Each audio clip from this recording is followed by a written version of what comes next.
In the early years of the 19th century, the fate of nations hung in precarious balance.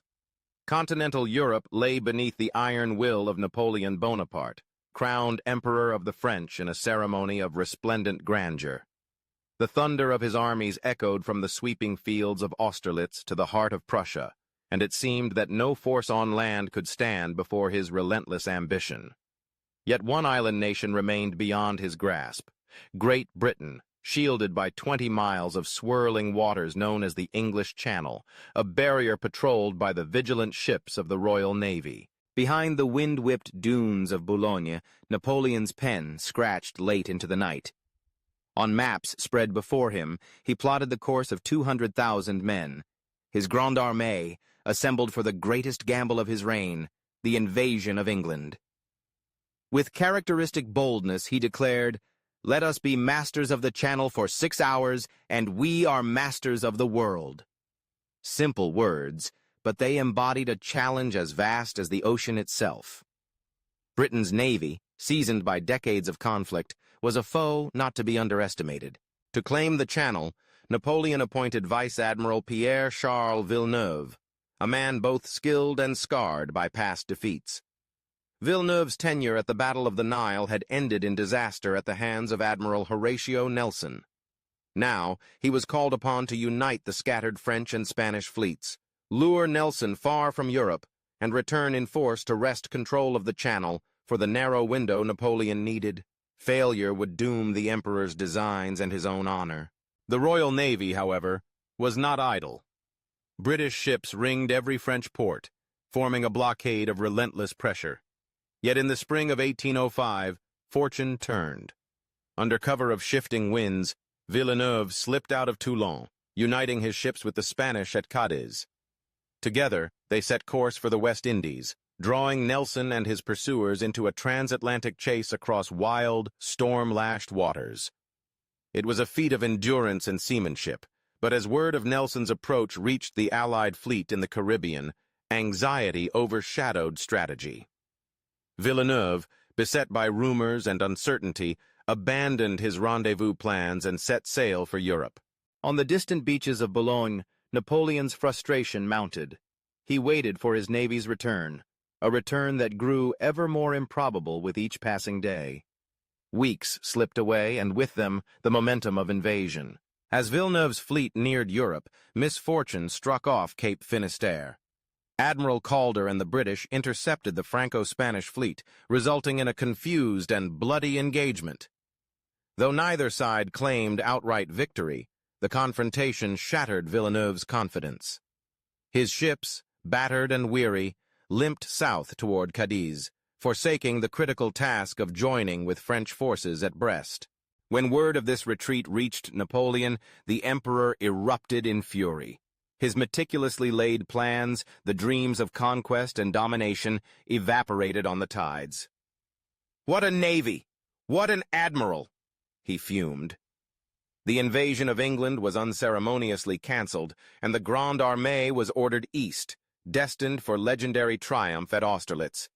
But England would remain unconquered. Soon after seeking refuge in Cadiz, Villeneuve learned a final blow to his pride awaited. Napoleon had decided to replace him. Cornered by both enemy ships and imperial displeasure, Villeneuve summoned his officers with grave resolve. "Gentlemen, we sail tomorrow. Better to face the enemy than the Emperor's disgrace." Thus, early on the morning of October 19th, 1805, the Great Armada set sail from Cadiz. 40,000 men braced for battle beneath skies heavy with portent. Offshore, the British fleet under Admiral Nelson had waited vigilantly, shadowing the port day and night. Nelson, ever the innovator, was preparing a bold departure from standard tactics. In a council with his captains, he intoned, "We shall not form in line of battle as is usual. I will divide the fleet into 2 columns and cut through the enemy line. It is a calculated risk, but the British gunnery will prevail in close combat." On October 21st, the two forces met at Cape Trafalgar. The Franco-Spanish fleet, 33 ships strong, extended in a single imposing line. Against them advanced 27 British ships, their decks bristling with seasoned sailors and powerful guns. The morning mist parted to reveal Nelson's flagship, HMS Victory, leading one attacking column, while Admiral Collingwood in the Royal Sovereign spearheaded the other. With calm authority, Nelson gave his final signal. England expects that every man will do his duty. The battle that followed was a frenzy of smoke, fire, and deafening cannonades. British gunners, drilled to a razor's edge, fired at a pace their opponents could not match. Wooden hulls splintered, masts crashed into boiling seas, and decks became scenes of desperate valor and carnage. Victory drove toward Bucentaure, Villeneuve's own flagship, raking it with broadsides that stripped her of movement and hope. Elsewhere along the battle line, chaos reigned. Ships collided, boarding parties clashed amid acrid fumes, the air shimmered with the crackle of musketry. Amidst it all, a French marksman fired from the rigging of the Redoutable, striking Admiral Nelson as he paced Victory's quarterdeck. The British hero was carried below, racked by mortal pain, but refusing to depart this world until assured of triumph.